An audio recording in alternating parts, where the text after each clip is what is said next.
Welcome back to the channel. Today we're going to be talking about how I color grade all of my videos here on YouTube. Color grading is one of my favorite aspects of filmmaking. However, it's often one of those things that I tend to rush through and I don't give it the attention it really deserves. Oftentimes I look back on older projects and I realize that I find myself wishing that I had spent a little more time refining my color grades. So to challenge myself to do a better job of color grading, I also want to make a video showing you guys how to make a cinematic look to your videos inside of DaVinci Resolve. DaVinci Resolve is my go-to program. It is my video editor, sound design, visual effects, pretty much everything I do all in a single program. And with that, it has some of the most sophisticated tools towards color grading. It's not uncommon to see somebody else's color grade on Instagram or YouTube where they're using all of DaVinci Resolve's complicated operations in order to create a super cinematic looking image. But that's simply just not true. Anybody can color grade in DaVinci Resolve, and you don't have to have a super complicated node setup in order to create a cinematic looking image. And today we're going to dive in and show you guys how to create something like that. When it comes to color grading, the camera you shoot with can help you out in a lot of ways. Personally, I like to shoot on the Canon EOS R6, which is actually what I'm shooting this video on here. In the camera settings, I prefer to shoot in log. Specifically, I enable C-Log 3. Once I have that setting selected, I then go down into color space and I change it from BT709 to Canon Cinema Gamut. Canon Cinema Gamut is a much larger color space and allows your camera to capture a much wider range of colors. This is also what DaVinci Resolve will be expecting our footage to be shot with. If we don't make this change, we're going to know very quickly, and our footage when we bring it into our project is going to look oversaturated or blown out maybe, and it just won't look right. So if you're running into issues like that on an EOS R6 or an R5, definitely check that setting out.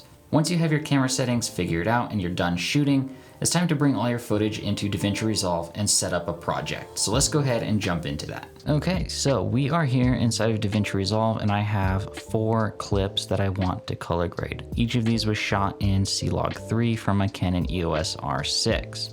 So as you can see, these are pretty flat, not a lot to them. They are, well, they're log. So first thing I want to do is set up my project and show you guys how I go about that. Where it's set by default to DaVinci YRGB, we're going to go ahead and select YRGB Color Managed. What this is going to do is allow DaVinci Resolve to decide how to process our log footage. So in addition to this, I'm going to also uncheck Automatic Color Management. By default, our color processing mode is in Rec 709. That's okay if you are new to DaVinci Resolve. However, I kind of want to go with the new DaVinci Wide Gamut Intermediate. This is a much wider color space and some of the DaVinci's tools are better suited to work within it. While there's no harm in using Rec 709, your controls are going to definitely be responding much differently inside of DaVinci Wide Gamut. And as for our output color space, this is going to be what we're viewing our footage on, as well as what it's going to be delivered to as well. So our monitor is set to Rec 709 Gamma 2.4, so we have the appropriate output color space selected. So with those settings made, we're gonna go ahead and select Save. So color grading is divided into 2 main aspects. You have color correction and you have color grading. Color correction is where we take this log footage and we make it look normal, like our eyes saw it when we were there shooting it. Color grading is where we take that normalized footage and then we add a stylized effect or look to it. We need to color correct this image. So I'm going to go ahead and right click on our footage and I'm going to go over to Input Color Space. This is a menu item that is not going to be available under DaVinci YRGB. This is only going to be seen if you are in Color Managed. So what we're going to do is we're going to come over here and tell DaVinci Resolve what type of footage this is. Now, we know this was shot on Canon C-Log 3 as Canon Cinema Gamut. So we have that option right here and we're going to go ahead and select it and voila. We have normalized looking footage. Each one of our shots looks way better now. This is the power of DaVinci Resolve working under the hood for us. We basically cut out a step in the color grading process where we can automatically normalize our footage so we can immediately start jumping into the color grading aspect and stylize our footage how we like. So we have on our timeline each of these 4 shots that we want to color grade. DaVinci Resolve color management is already color corrected them to look normal, so we are already ready to go and stylize them. So let's go ahead and select our first one here. Our mission for this project is to give them that cinematic filmic look, that $1 million blockbuster look. So let's go ahead and take our first node, and we're gonna hit Option S, add 4 nodes here. And DaVinci Resolve has what's called some film emulation LUTs in the LUT folder here. We're gonna look and see film looks here.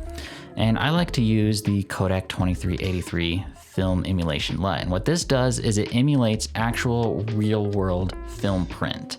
So big Hollywood films print their movies on actual film print, and these LUTs emulate those film prints.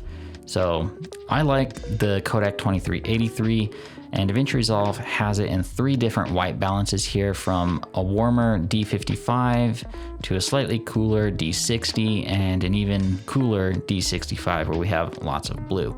But we're gonna stick with the D60. Now, these LUTs don't actually work well with DaVinci Wide Gamut because they are actually designed to work with a Cineon film log gamut. So what we have to do is convert color spaces, and that is why we have some of these nodes here. So on our second node here, let's go over to the effects panel here. We're gonna drag and drop a color space transform, and this is going to enable us to convert our image from one color space to another color space.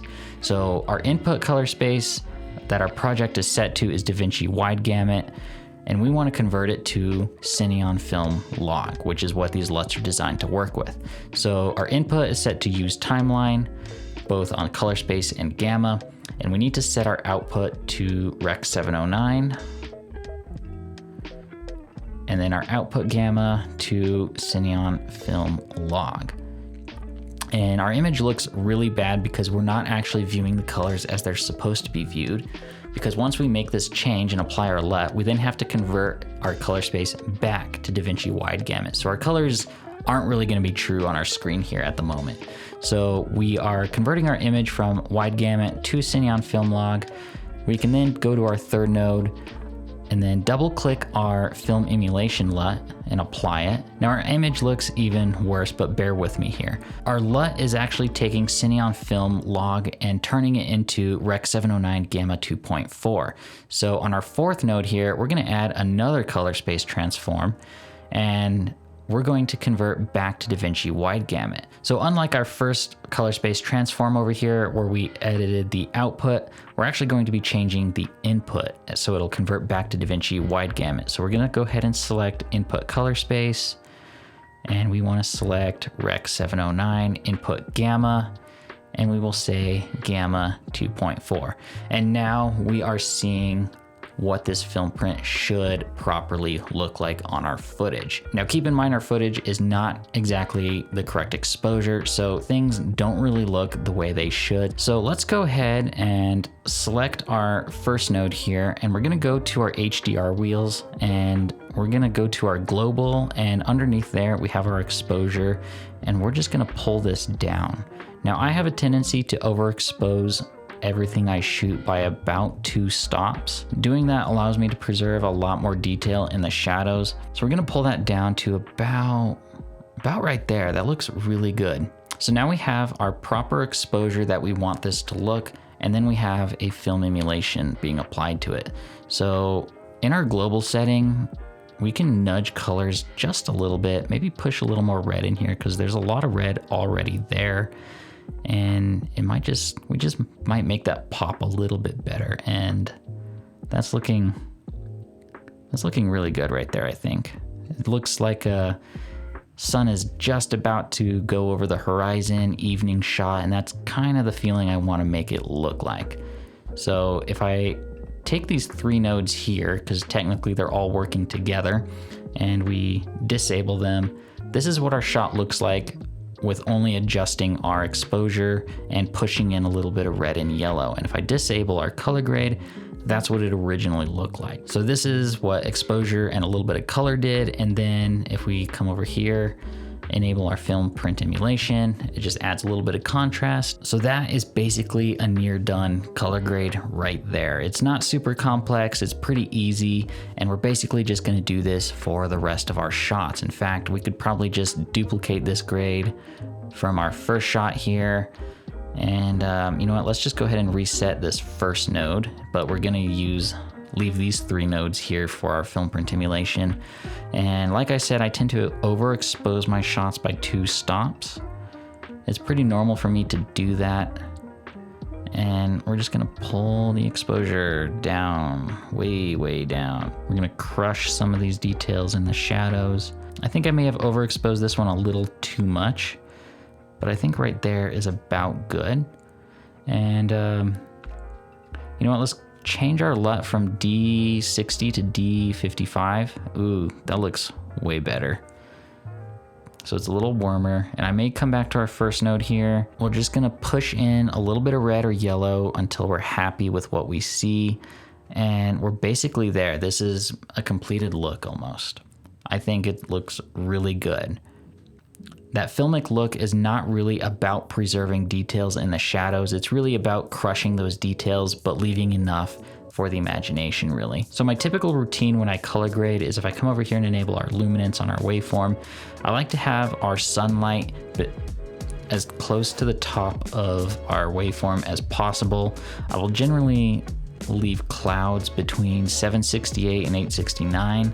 And then our skin tones, if I come over here and enable our qualifier, you can see our skin tones are hovering at about 384 and a little darker in the shadow areas, but I think it looks good. But skin tones, I usually leave them at 384 to 640. And that is my general rule of thumb for having a good looking image. So let's do the same for this next shot here. We'll just copy and paste, and we might be pushing things a little too much on this one. Let's go ahead and let's just reset this. Then pull our exposure down. Keep going until we're happy with that. I may switch this LUT back to D60. Yeah, I think that looks good. Let's go back to the first node. Keep pushing, yeah, right about there.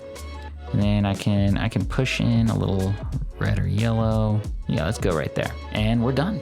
I mean, we're only using 4 nodes. We're applying an exposure correction, nudging colors. We're essentially just adjusting the white balance technically, just pushing things a little bit warmer, and then applying a film emulation LUT. There's nothing fancy to this. So let's go ahead and do this for the last one as well. We'll just copy and paste.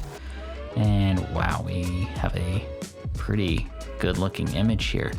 And the neat thing about pushing colors in different directions is that it gives a very different emotion. So with this image here, we have a lot of red and yellow in here. It gives a very summer vibe to it, I guess, very like, I guess 80s almost. But I could easily pull this and add in a bunch of blue, and it kind of gives it a sad, nighttime almost depressing feel to it. I could even probably push it towards green, and it just changes the feel of the shot altogether. And we're not doing anything super fancy. We're just nudging and pulling colors in very small directions. Not a lot happening to this. I actually like where this is going on adding green. Let's just leave it there. I think it looks good. Kind of adds a little bit of mystery and intrigue to this shot in particular. But that is basically all there is to creating a simple filmic cinematic color grade. So creating a clean cinematic image doesn't take a whole lot in DaVinci Resolve. You just gotta know how the tools work and what they do, and it doesn't take a whole lot of effort to create a good, clean, cinematic looking image. I hope you guys enjoyed this video. Don't forget to give this a like and hit that subscribe button if you wanna see more videos pertaining to filmmaking tips or tricks like this, to outdoor adventure videos, to lifestyle videos, DIY projects, whatever we're interested in. If you want to be part of it, go ahead and hit that subscribe button, and I will see you guys in the next one. Bye.